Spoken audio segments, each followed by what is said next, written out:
Yo, what's up, Plus Soldier fam? You know who it is, and you know you're excited to get into this one. So, without further ado, let's jump into it.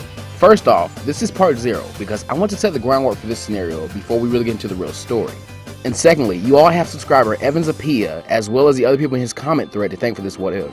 They really pushed for this one. Now, as the Great Swag Kage stated in this very informative video, Kid Naruto is very strong, and when looked at objectively, has a lot of talent. Not only did he learn the Shadow Clone in a matter of hours, but he also learned the Rasengan in a week. Mind you, it was unperfected, but he still learned it within a week's time. That being said, he's still a reincarnation of Ashura, and will have some trouble with some things. He has to put in the work. More importantly, he's a shonen protagonist, and the main character of the series. He can't just become God at the beginning, or nobody cares. With that out of the way, we can actually jump into the story now. Now, this timeline runs exactly the same up until the Nine Tails attack on the Leaf, including both the death of Minato and Kushina. If we're going to make any changes to the timeline, let's say that Jiraiya in this timeline takes being named Naruto's godfather extremely seriously, and so, when hearing about the death of both his student and his student's wife, he rushes back to the village, hoping against hope that his godson had made it out alive. He arrives at the Leaf within a few days of the attack, and is able to storm into a meeting of the Leaf's council and begins demanding more information. After Sarutobi fills him in and gets him to calm down, he's able to see Jiraiya wink towards him, as if to say to play along, before he begins to address the rest of the council. Jiraiya begins to straight up fearmonger with them, telling them that their new Jinchuriki was an asset, and as such, need to be utilized like one to its fullest extent. He begins saying things like it was no longer a human being, and as such, didn't need the luxuries of one here in the village. Or that the former Jinchuriki, Kushina, was so weak, and that's the reason that they have the situation they do now. Jiraiya boldly claims that they should give custody of the Jinchuriki to him, so that he can mold it into a proper weapon like that of the other major nations. Now, because Sarutobi can tell that Jiraiya has some sort of plan, and the council members are hearing that the Jinchuriki will be on the move and not causing civil unrest here in the village while also becoming stronger, I think they'd all be for this idea.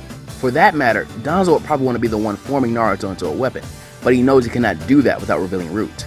And as such, I'd say that they all vote unanimously to allow Jiraiya to carry out this plan. Now, I'm sure a lot of people might be saying that this really wouldn't work, as Naruto as an infant would be a hindrance to Jiraiya's spy network. But Shadow Clones could take care of Naruto, or better yet, he could actually be taken to Mount Myoboku when Jiraiya has somewhere dangerous to go. And obviously, Jiraiya does not think of Naruto as a demon, so I think his childhood would be improved several fold. And as such, this will not be the same kid that we get in the original timeline. He's growing up in a much more positive environment, with a lot more structure and love. That being said, I think Naruto can be tormented by something in this timeline, just not what we think it would be. The Fox. Because he's growing up with the Jiraiya, who is very heavy on Naruto on learning to control that power, I think he would reveal the secret to Naruto very early on, probably around when he's about 6 or 8, and would begin to train him to meditate and try and draw it out. Through this, the Fox would constantly be able to whisper and torture him alive. I'd also say that they start actually training around the same time that kids in the Leaf Village usually do, and would probably find the same problems: chakra control. Now, I'm sure the Toad Sage would be pushed to the end of his rope with Naruto and his chakra control, because he wanted to be as good as possible, and as such, I think he would teach him both tree walking and water walking pretty early on. Now, this would drastically improve Naruto's chakra control, but it would still not be enough for him to create a normal clone. His chakra capacity is still just too high. So, I think Jiraiya would actually turn to a very drastic measure, the Rasengan. Now, he isn't actually teaching Naruto the technique fully. Just consider the amount of chakra control Naruto had to develop to complete all the steps to learn this Rasengan. And as such, I think he'd teach him the first 2 steps over a period of time. And after this, I'm going to say that Naruto can successfully create 1 normal clone. After seeing this as a result, I think that Jiraiya would seek out some further guidance and would take Naruto to Fukusaku. The old Toad would then tell him that as a Jinchuriki, his chakra control will never be as refined as Jiraiya's going to want it to be. So he might as well just teach the boy a different clone jutsu. The best one Jiraiya knows is the Shadow Clone, and as such, it's the one that Naruto's going to learn. Now, this moment right here is a part of Naruto's major problem in this timeline. He's going to get very confident.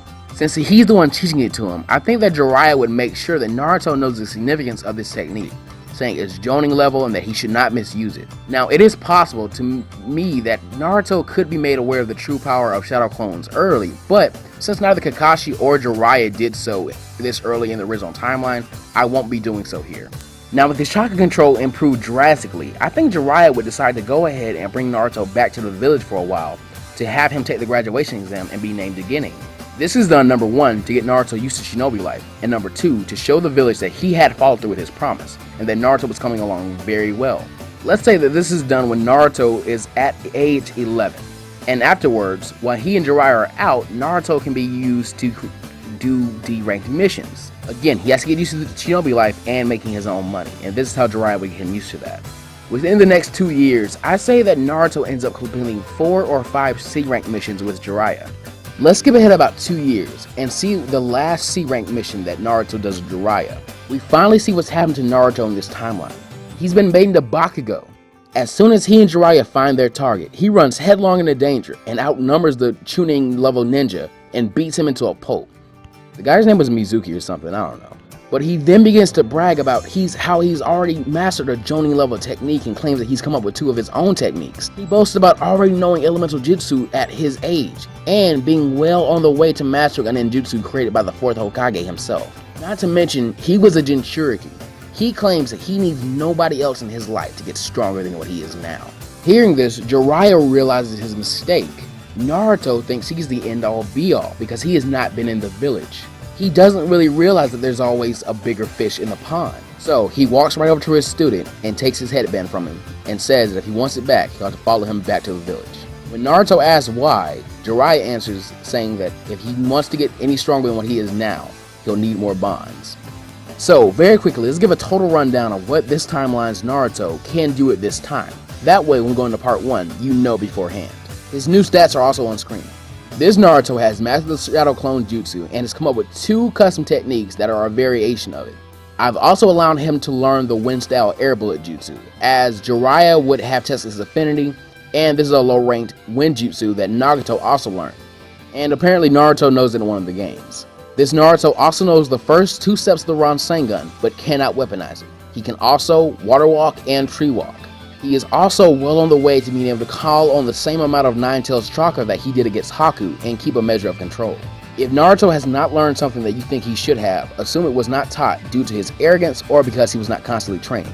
Because he was raised by Jiraiya in this timeline, he has had a very good childhood and has had a lot of free time to relax and play with Jiraiya or some of the toads around the mountain. Now, when the 2 return to the village, they go to the Hokage, and Jiraiya formally requests that Naruto be placed onto a Genin squad. The 3rd is happy to see both of them and says that this year's class is just about to be assigned to their teams. But here's what we'll be leaving this one off for right now, because I want you guys to choose Naruto's new team for this timeline. Here are your options. We can make the classic Team 7 with Sakura, Sasuke, and Kakashi as the sensei, though this won't make the least sense as Naruto will not be the dead last and be paired up with Sasuke and Sakura. Or we can place him on a team with Hinata and Shino, putting Kiba on Team 7 and claiming him to be the new dead last. Finally, we can make an original team for Naruto, using Sai and his older brother figure Shin, with Yamato as their sensei, as he'd be the best candidate to deal with Naruto as a Jinchuriki. The poll is up top in the iCards, so get out and vote, and as always, go beyond, plus ultra. We'll see you guys next time. Be sure to like, comment, and subscribe for more, and thanks for watching.